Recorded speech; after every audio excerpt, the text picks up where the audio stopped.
Dear YouTube Fellowship, today we're not in Paris, not in London, and not in New York City. Today we are in my dear hometown here in Italy, a city that I deeply love, Ferrara.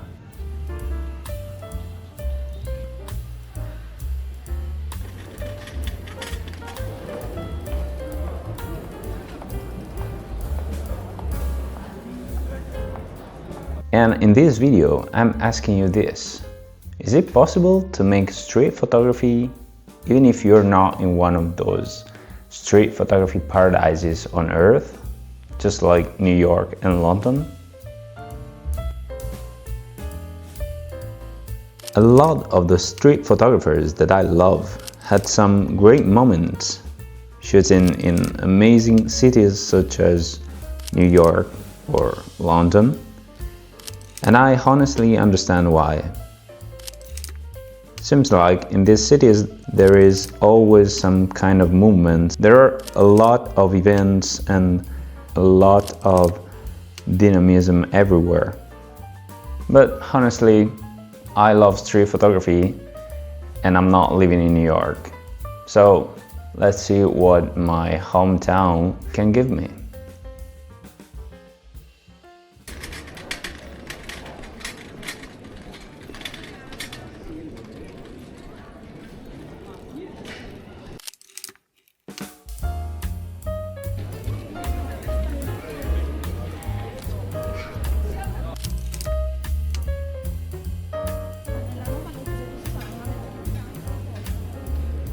Here I wanted to make the most of both the unique lighting conditions in this passage and the reflections, to play with contrasts in a final shot.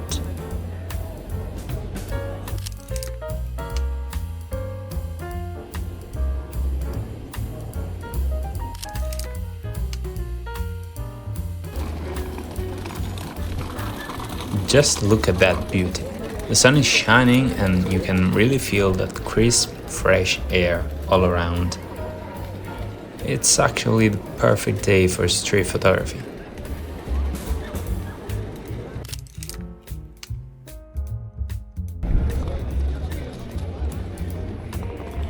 I noticed that this gentleman's face was perfectly lit, while the background was in shadow, so I wanted to emphasize this contrast in my photo.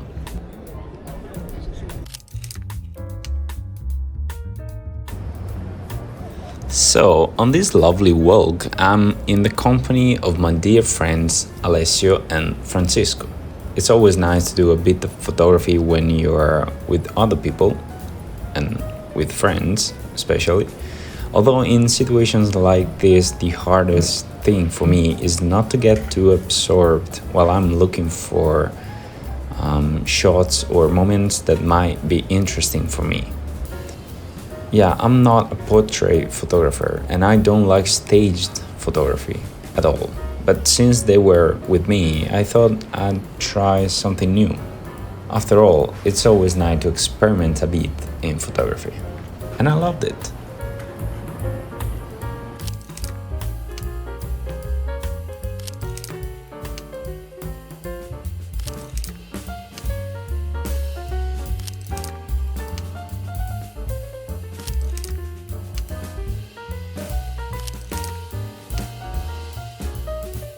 It was fun for a moment to use my friends as models. I hope I've returned the favor with some nice photos.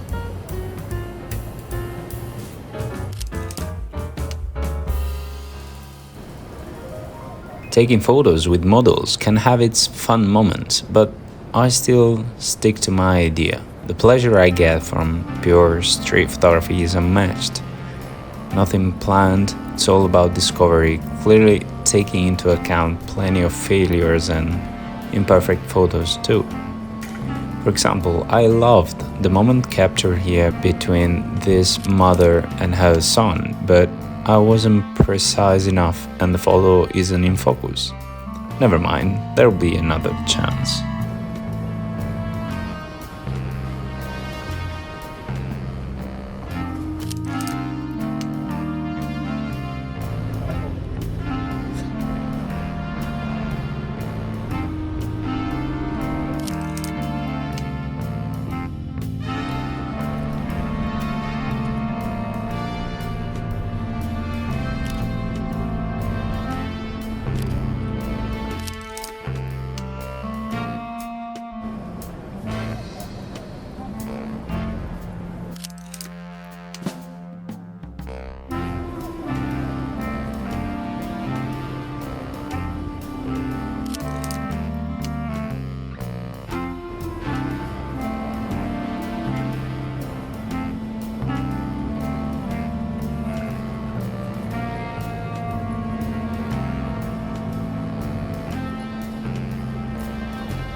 Here is one of my favorite photos from the day.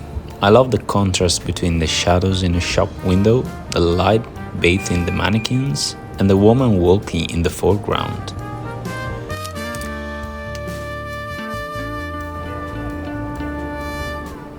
Just a quick update here.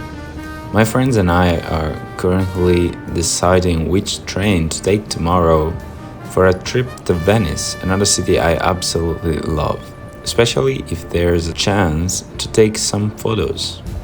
I'll give you a heads up that another video is on the way, so stay tuned.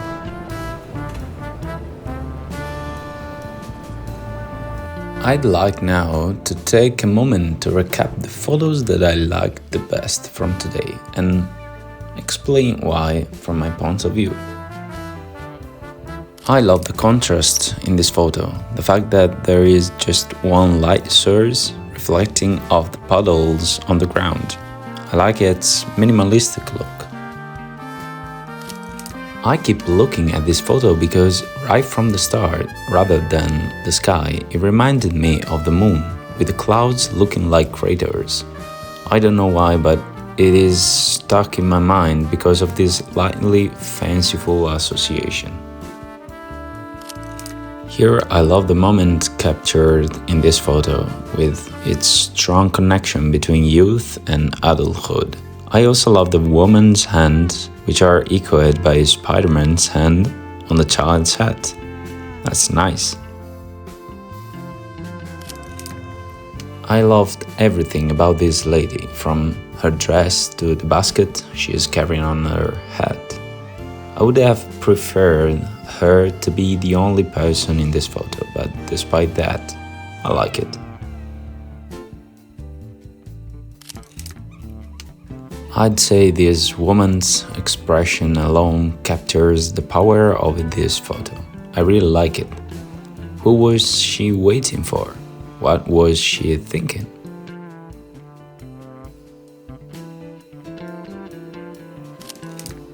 This might just be my favorite. I love the interplay of light and shadows and the visual relationship between the mannequins and the woman in the foreground. There is something transcendent about it, or at least that's how it strikes me.